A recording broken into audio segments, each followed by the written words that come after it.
कार्तिक मास की शुक्ल पक्ष की एकादशी के दिन तुलसी और भगवान शालिग्राम के विवाह का उत्सव मनाया जाता है। इसे देव उठनी एकादशी, देवोत्थान या देव प्रबोधिनी एकादशी के नाम से भी जाना जाता है। देव उठनी एकादशी के दिन तुलसी विवाह होता है। इस दिन तुलसी का भगवान शालिग्राम के साथ विधि विधान से विवाह कराया जाता है। तुलसी विवाह के दिन पर भगवान विष्णु के अवतार माने जाने वाले शालिग्राम और तुलसी का विवाह कराया जाता है। ये विवाह पूरे रीति रिवाज के साथ कराया जाता है। तुलसी विवाह के साथ ही सभी मांगलिक कार्यक्रम शुरू हो जाते हैं।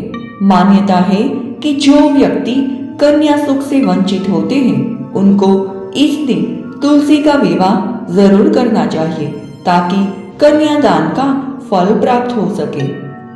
तुलसी विवाह की पूजा विधि। सबसे पहले तुलसी के पौधे को आंगन के बीचों बीच में रखें और इसके ऊपर भव्य मंडप सजाए। इसके बाद माता तुलसी पर सुहाग की सभी चीजें जैसे बिंदी, बिछिया, लाल चुनरी आदि चढ़ाए। इसके बाद विष्णु स्वरूप शालिग्राम को रखे और उन पर तिल चढ़ाए, क्योंकि शालिग्राम में चावल नहीं चढ़ाए जाते हैं। इसके बाद तुलसी और शालिग्राम जी पर दूध में भीगी हल्दी लगाए। साथ ही गन्ने के मंडप पर भी हल्दी का लेप करें और उसकी पूजन करें। अगर हिंदू धर्म में विवाह के समय बोला जाने वाला मंगलाष्टक आता है तो वे अवश्य करें। इसके बाद दोनों की घी के दीपक और कपूर से आरती करें और प्रसाद चढ़ाए। तुलसी विवाह की पौराणिक कथा। प्राचीन काल में एक जलंधर नाम का असुर था जिसका विवाह वृंदा नाम की कन्या से हुआ। वृंदा दैत्यराज हिरण्यकश्यप और हिरण्याक्ष की सुपुत्री व कालनेमि की पुत्री थी। वृंदा भगवान विष्णु की भक्त थी। वही वृंदा पतिव्रता भी थी। इसी कारण जलंधर अजय हो गया। वहीं असुर जलंधर को इस बात का घमंड भी हो गया। इसके बाद वे स्वर्ग की कन्याओं को परेशान करने लगा। जब सभी देवता इस बात से दुखी हो गए तो वे भगवान विष्णु की शरण में पहुंचे। भगवान विष्णु ने अपनी माया से जलंधर का रूप धारण कर लिया। उन्होंने छल से वृंदा के पतिव्रत धर्म को नष्ट कर दिया। इसके बाद असुर जलंधर की शक्ति क्षीण हो गई। एक युद्ध में जलंधर मारा गया। जब वृंदा को भगवान विष्णु के छल का पता चला तो वे क्रोधित हुए और उन्होंने भगवान विष्णु को पत्थर का बन जाने का शाप दे दिया। देवताओं की प्रार्थना पर वृंदा ने अपना शाप वापस तो ले लिया, लेकिन भगवान विष्णु अपने किए पर काफी लज्जित थे। अतः वृंदा के शाप को जीवित रखने के लिए उन्होंने अपना एक रूप पत्थर रूप में प्रकट किया जो शालिग्राम कहलाया। भगवान विष्णु को दिया शाप वापस लेने के बाद वृंदा जलंधर के साथ सती हो गई। वृंदा के राख से तुलसी का पौधा होगा। वृंदा की मर्यादा और पवित्रता को बनाए रखने के लिए देवताओं ने भगवान विष्णु के शालिग्राम रूप का विवाह तुलसी से कराया।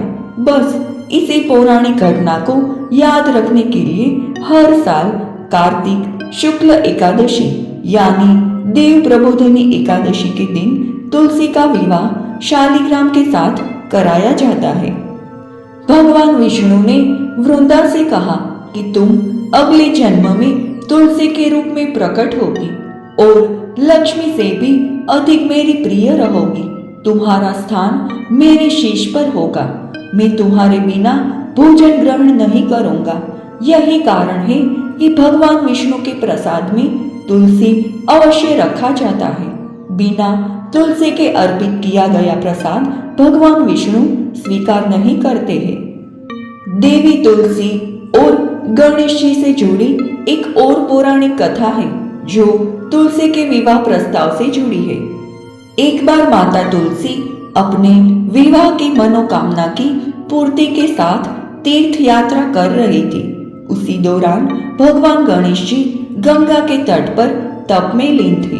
इधर माता तुलसी एक एक करके सभी तीर्थ स्थलों का भ्रमण करती हुई गंगा के उसी तट पर पहुंच गई जहां पर विघ्नहर्ता श्री गणेश जी तप में लीन थे। गणेश जी को तप में लीन देखकर माता तुलसी उन पर मोहित हो गई। उन्होंने गणेश जी का ध्यान भंग कर दिया और उनसे विवाह करने का प्रस्ताव रखा। इस पर गणेश जी क्रोधित हो गए और उन्होंने कहा कि वे ब्रह्मचारी हैं, वे विवाह नहीं कर सकते। गणेश जी से विवाह का प्रस्ताव ठुकराए जाने से माता तुलसी क्रोधित हो गई और उन्होंने गणेश जी को श्राप दे दिया कि उनका 2 विवाह होगा, वे 2 पत्नियों के स्वामी बनेंगे।